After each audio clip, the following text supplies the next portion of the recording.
جی تو ابھی آپ نے قربانی کے حوالے سے بہت سارے مسائل سنے جانے، تو آئیے اب ہم قربانی کے حوالے سے جو مسائل ہمارے پاس آیا ہے ہم اس کو جلدی جلدی اور مختصر انداز میں سمجھنے کی کوشش کرتے ہیں۔ سب سے پہلا مسئلہ یہ ہے، جی میرا سوال ہے کہ قربانی واجب ہے، سنت ہے یا نفل ہے؟ اگر ہم قربانی نہیں کریں گے تو کوئی گناہ تو نہیں ملے گا؟ برائے کرم جواب ملاحظہ فرمائیں۔ جی سوال سمجھ گئے ہوں گے،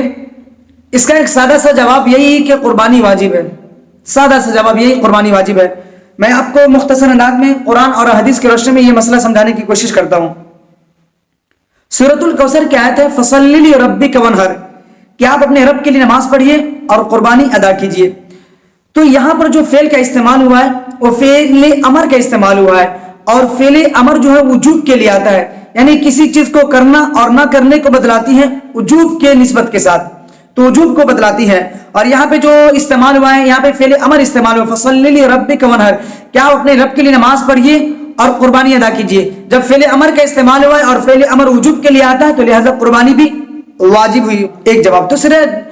اس آیت کا دوسرا مطلب یہ ہے فَصَلِّ لِرَبِّكَ وَانْحَرْ، کہ آپ اپنے رب کے لیے نماز ادا کیجیے اور قربانی کیجیے۔ اور اس نماز سے مراد مفسرین کے نزدیک نماز عید ہے، اور نماز عید واجب ہے۔ جب نماز عید واجب ہے اور نماز عید کے فوراً بعد قربانی کا تذکرہ آیا ہے وَانْحَرْ، قربانی ادا کیجیے اپنے رب کے لیے، تو لہذا جب نماز عید واجب ہے تو قربانی کرنا بھی واجب ہے۔ یہ مختصر سا جواب ہے قرآن کریم کی روشنی میں۔ حدیث آپ صلی اللہ علیہ وسلم فرماتے ہیں من وجد ساعة فلم يضحي فلا يقربن مصلانا، کہ جس آدمی کے پاس وسعت ہو اور وہ قربانی نہیں کرتا ہے فلا يقربن مصلانا، تو ہمارے عیدگاہ کے قریب بھی نظر نہ آئے، عیدگاہ کے قریب بھی نہ بھٹکے۔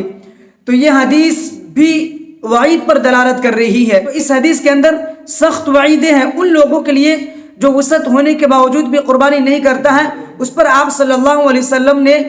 سختی کا اظہار فرمایا ہے، اور فرمایا کہ من وجد ساعة فلم يضحي فلا يقربن مصلانا، کہ جو قربانی کی وسعت رکھنے کے باوجود، طاقت رکھنے کے باوجود قربانی نہیں کرتا ہے تو ہمارے عیدگاہ کے قریب بھی نظر نہ آئے، یعنی عیدگاہ میں آنا تو دور کی بات، عیدگاہ کے آس پاس بھی نہ بھٹکے۔ اس حدیث سے بھی یہی سمجھ میں آتی ہے کہ آپ کے پاس وسعت ہے، مال ہے، اللہ نے مال دیا ہے تو آپ قربانی ضرور کریں، قربانی نہیں کریں گے تو آپ گنہگار ہوں گے اس حدیث کے پیش نظر اور قرآن کریم کی آیت کی روشنی میں۔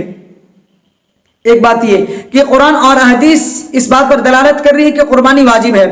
اور آپ صلی اللہ علیہ وسلم کے عمل سے بھی یہ بات سمجھ میں آتی ہے۔ حضرت عمر رضی اللہ تعالیٰ عنہ بیان کرتے ہیں کہ میں نے رسول اللہ صلی اللہ علیہ وسلم کو مدینہ میں آپ صلی اللہ علیہ وسلم 10 سال گزارے، میں نے آپ صلی اللہ علیہ وسلم کو کبھی بھی بقرعید آیا ہو اور قربانی نہ کیا ہو دیکھا نہیں ہے، یعنی ہر سال ہم نے قربانی کرتے ہوئے پایا ہے۔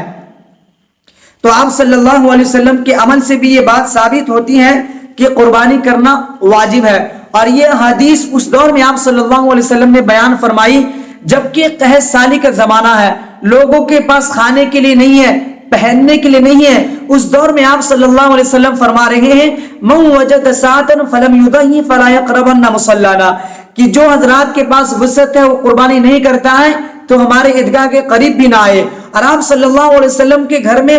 باوجود کے کچھ بھی نہیں ہے پھر بھی قربانی کر رہے ہیں، اپنے عمل کے ذریعے سے بتلا رہے ہیں کہ قربانی واجب ہے، ایک اہم عبادت ہے، قربانی کرنا چاہیے، جس کے پاس بھی وسعت ہو قربانی ضرور کرے۔ حضور صلی اللہ علیہ وسلم کے عمل ہمیں بتلا رہی ہے، تو لہٰذا آپ سمجھ گئے ہوں گے کہ قربانی واجب ہے قرآن اور حدیث کی روشنی میں بھی، اور آپ صلی اللہ علیہ وسلم کے عمل سے بھی یہی نتیجہ نکلتا ہے کہ اللہ نے مال دیا ہے تو قربانی ضرور کریں۔